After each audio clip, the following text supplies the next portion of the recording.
നിങ്ങളുടെ കയ്യിൽ ഒരൊറ്റ കപ്പ് ഗോതമ്പ് പൊടിയും ഒരു ഉരുളക്കിഴങ്ങുണ്ടാവും. എന്നാൽ നമുക്ക് നല്ല ഹെൽത്തി ആയിട്ടുള്ള എത്ര കഴിച്ചാലും മതി വരാത്ത ഈ ഒരു സ്നാക്സ് ഉണ്ടാക്കുന്നത് എങ്ങനെയെന്ന് കണ്ടു നോക്കിയാലോ. അപ്പോൾ നമുക്ക് വീട്ടിലേക്ക് പോവാം, വീട്ടിൽ നിന്ന് കണ്ടു നോക്കാം. ഇതിന് വേണ്ടിയിട്ട് ഒരു ബൗളിലോട്ട് ഒരു കപ്പ് ഗോതമ്പ് പൊടിയും ഇതിലോട്ട് ആവശ്യത്തിനുള്ള ഉപ്പും ഒരു അര ടീസ്പൂൺ ചെറിയ ജീരകവും കൂടി ഇട്ടെടുത്തിട്ട് ഇത് നന്നായിട്ട് നമുക്കൊന്ന് മിക്സ് ആക്കി എടുക്കാം. ഞാൻ അര കപ്പ് ചെറിയ ചൂടുള്ള വെള്ളമാണ് എടുത്തിട്ടുള്ളത്. ഈ ഒരു വെള്ളത്തിൽ നിന്ന് കുറേശ്ശായിട്ട് ഒഴിച്ചു കൊടുത്തിട്ട് നമുക്ക് ഇതൊന്ന് മിക്സ് ആക്കിയിട്ട് ഒന്ന് കുഴച്ചെടുക്കുക. നമ്മൾ ചപ്പാത്തിക്കൊക്കെ കുഴച്ചെടുക്കുന്ന അതേ രീതിയിലാണ് ഇതിലും കുഴച്ചെടുക്കേണ്ടത്.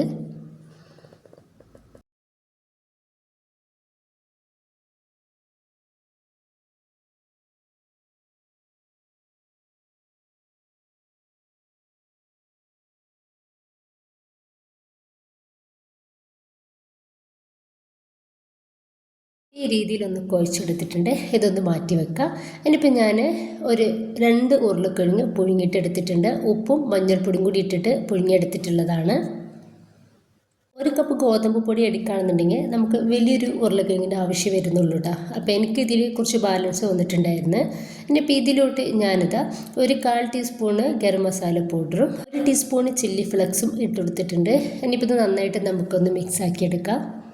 ഈ ഒരു സമയത്ത് ഉപ്പൊന്ന് നോക്കുക. ഉപ്പ് കുറവുണ്ടെന്നുണ്ടെങ്കിൽ ഉപ്പ് കൂടി ചേർത്തെടുക്കാവുന്നതാണ്.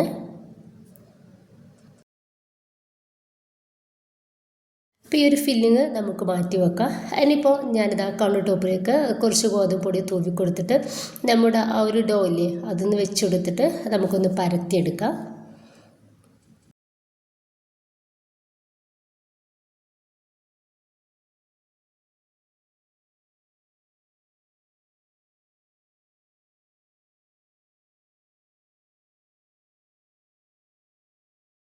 ഇത് ചെറിയൊരു കട്ടിയിലാണ് നമുക്ക് പരത്തിയെടുക്കേണ്ടത്. ഇതിപ്പോൾ ഈ ഒരു രീതിയിൽ ഞാനിതാ ഇതൊന്ന് പരത്തിയെടുത്തിട്ടുണ്ട്.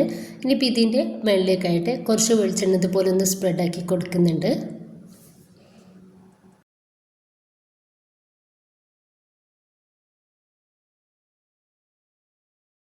ഇനിയിപ്പോൾ ഇതിലേക്ക് നമ്മൾ റെഡിയാക്കി വെച്ചിട്ടുള്ള ഒരു ഉരുളക്കിഴങ്ങിൻ്റെ ഫില്ലിങ് ഇതിലേക്ക് വെച്ച് കൊടുക്കുക.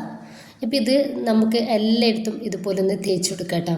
ഇതിൽ നമുക്ക് ഒരുപാട് ഇൻഗ്രീഡിയൻസിൻ്റെ ഒന്നും ആവശ്യമില്ല. പക്ഷെ ഇത് കഴിക്കുമ്പോൾ സൂപ്പർ ടേസ്റ്റാണ് കേട്ടോ. അത് ഉണ്ടാക്കി നോക്കിയിട്ട് നിങ്ങളൊന്ന് കഴിച്ച് നോക്കണം. അപ്പോൾ മാത്രമേ നിങ്ങൾക്ക് ഇതിൻ്റെ ടേസ്റ്റ് അറിയുള്ളൂ.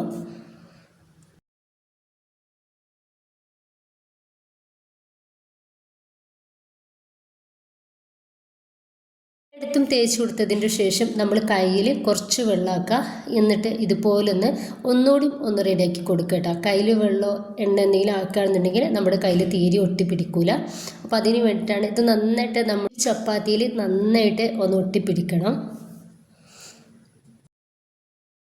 ഇതിലോട്ട് ചെറുതാക്കിയിട്ട് അരിഞ്ഞു വെച്ചിട്ടുള്ള കറിവേപ്പിൻ്റെ ഇലയാണ് ചേർത്ത് കൊടുക്കുന്നത്. നമുക്ക് ഒരു സൈഡിൽ നിന്നും ഇതൊന്ന് റോൾ ചെയ്തെടുക്കാം.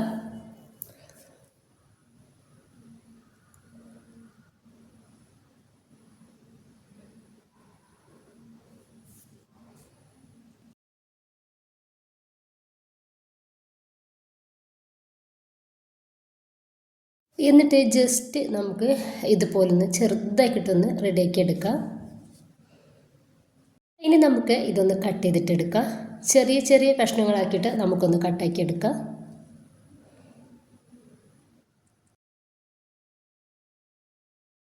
ഇനിയിപ്പോൾ നമ്മൾ ഇത് കയ്യിൽ വെച്ചിട്ട് ചെറുതാക്കിയിട്ട് ഇതുപോലൊന്ന് റെഡിയാക്കി കൊടുത്തിട്ട് ഇതിൻ്റെ സെൻറ്ററിൽ വെച്ചിട്ട് ഇതുപോലൊന്ന് പ്രസ്സാക്കി കൊടുക്കുക. അപ്പോൾ അതാ ഇതുപോലെ എത്രയേ ഉള്ളൂ ഇതുപോലെ ബാക്കി കൂടി ചെയ്തെടുക്കുക. ഞാനിത് മുഴുവനായിട്ട് തന്നെ റെഡിയാക്കി എടുത്തിട്ടുണ്ട്. നന്നായിട്ട് ചൂടായിട്ടുള്ള എണ്ണയിലേക്ക് നമുക്ക് ഇത് ഓരോന്നായിട്ട് ഇട്ടുകൊടുക്കാം.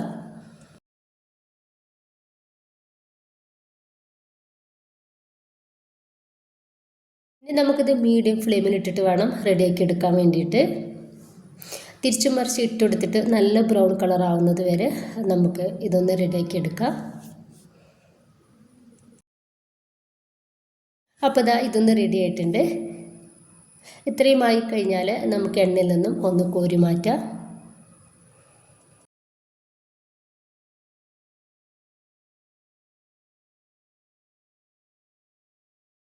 അപ്പോൾ അതാ ഇത്രയേ ഉള്ളൂ.